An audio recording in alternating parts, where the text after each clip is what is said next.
Most salon team meetings are a waste of time. They're either non-existent or they're just you moaning at your team for 45 minutes while everyone stares at their phones. Either way, we're not building a better salon. Here's how to actually get them right. All on Build Your Salon. Hello, my salon friends. Phil Jackson here, your queen of salons, coming all over the airwaves with another dose of my wise hour wisdom. How on earth are you? Achingly well, I hope. As we steam towards the weekend, how's January panning out for you? Today we're talking about our team meetings. And I'll be honest with you, I promised myself that we were going to do more episodes and shorter, so we've got a lot to get through. I'm going to jump straight in. I've been visiting salons and coaching for almost a decade now, and the meeting situation breaks down into three very neat categories. In Camp 1, we have people that have no meetings at all, and I see this an awful lot. People saying that we're too busy, everyone knows what they're doing, we just communicate as we go, and the result is that we end up with a team that has very little cohesion. Everyone's kind of working in their own little space and nobody really understands what's happening. And the indicator that we've started to get things wrong is when you're trying to do something, let's say like marketing, and your client says, oh, I've read an email about such and such, and your stylist or your therapist kind of goes, I don't know. That means the communication's not there, okay? We've got to make sure that we're doing a really good job so everyone's on the same page. Second camp is when people have very occasional meetings, maybe every couple of months, 3 months. The owner is having the meeting because they're frustrated about something, and they're using the meeting to basically tear everybody a new arsehole. Everybody leaves feeling a bit like shit, and nobody wants to come to the next one. Well, camp number 3 is when there's regular meetings, but there's no structure. The meeting starts 15 minutes late. It goes on for like an hour and a half, covers everything and nothing. Everyone's looking at their watch. Clients are arriving. Nothing actually gets decided, and no one feels like the meeting is good use of the time. And none of these approaches are going to work. So let me show you what does. And I got this horrifically wrong for a really long time. For the first few years of owning my own salon business, I thought team meetings meant everybody sitting down in a horseshoe, me shouting and screaming and stamping my feet because I wasn't happy, and the meeting basically wasn't over until somebody cried. And that's because I used to work for someone, before we had our own salon, I used to work for someone who was a bit of a tyrant, and she didn't have many team meetings. In fact, I was there for 2 years. I think we had 2 team meetings. And when she did, guess what? She'd scream and shout and stamp her feet, and the meeting wasn't over until somebody had started crying. So I thought that's how you ran a team.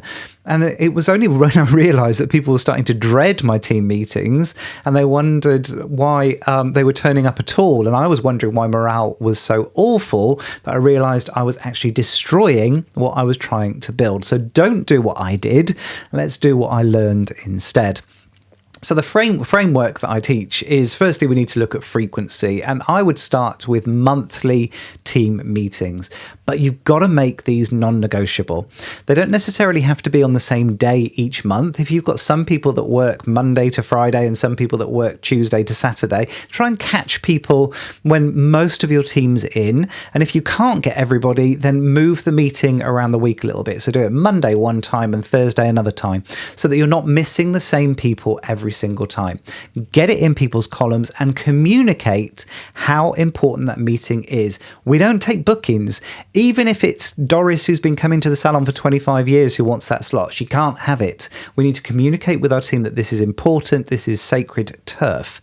Now, there might be times when we need more frequent meetings. If you've got a lot of change that's going on in the business, a lot of things that are being launched into the business, or if you've got a particularly young team with lots of training needs, you might need more frequent team meetings, but shorten them. Don't make them too long and frequent, otherwise we're eating into profitable time. In my mind, your team meetings should be about 45 minutes maximum. I used to book out an hour, finish it in 45. That gives everyone a chance to grab a coffee, gossip behind your back about what they've just heard, because that's really important communication between team members.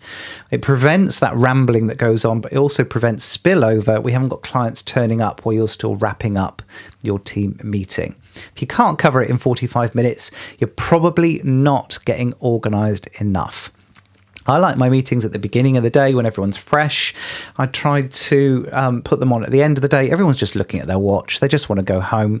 And also, if you try and do it during the day, there's always somebody who's running late.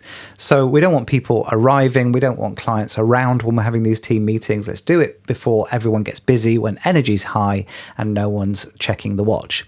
I personally make sure that we start on time every time. Even if people aren't ready, even if someone's running late, if you start accommodating your latecomers, you're teaching them that the meeting isn't important and that turning up late is acceptable. So start on time every single time.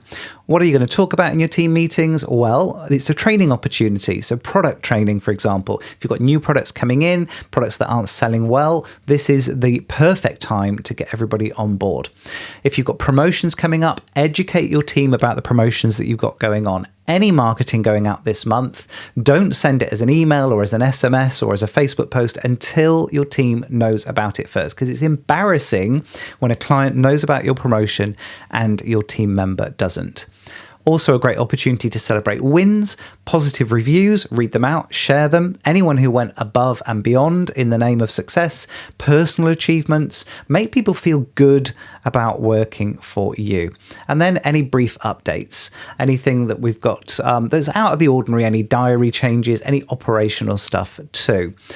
What we don't include is negativity. We don't use our team meetings to roast people. We're certainly not singling people out for poor performance. That should be in a one-to-one meeting. And don't let one person's complaint hijack your meeting. These are individual issues. So if you've got performance problems, that happens in a one-to-one. If you've got personality conflicts, that's a private conversation. If you've got specific complaints about specific team members, we do it in the office, not in a team meeting. And this is definitely not space for anyone who wants to vent any negativity. And the way that we prevent all of that sabotage, prevent all that negativity, is by having a really clear agenda. So 1 week before your meeting, put a notice in your staff room, anything you want to discuss at the next team meeting. Add it to the agenda by Friday and I will build it in. Now, here's the key to it. Here's how it works. Anything that's negative, anything that you think is going to derail your meeting, we take that person to one side, say, this is a really important point. I'm worried there's not going to be enough space in our team meeting to discuss this properly. Can we schedule a one-to-one and talk it through properly? It shows the team member that this matters, but it protects the energy inside your meeting. Works like a charm every single time. So here's what I want you to do this January. I want you to book out your team meetings, get into a rhythm with it, get it in everyone's diaries for at least the next 3 months, if not for the whole year, and start creating that agenda template. Do this for 3 months, then report back and let me know how it's going. I reckon you'll have a completely different culture in your team by April.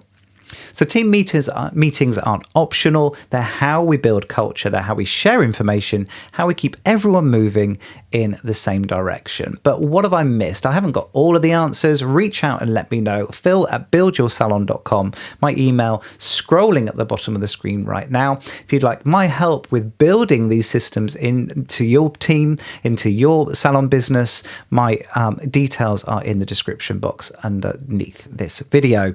Just a few short days until I'm coming all over the airwaves again with another dose of my wise owl wisdom. Phew, we got through that okay, didn't we? Until next time, take care.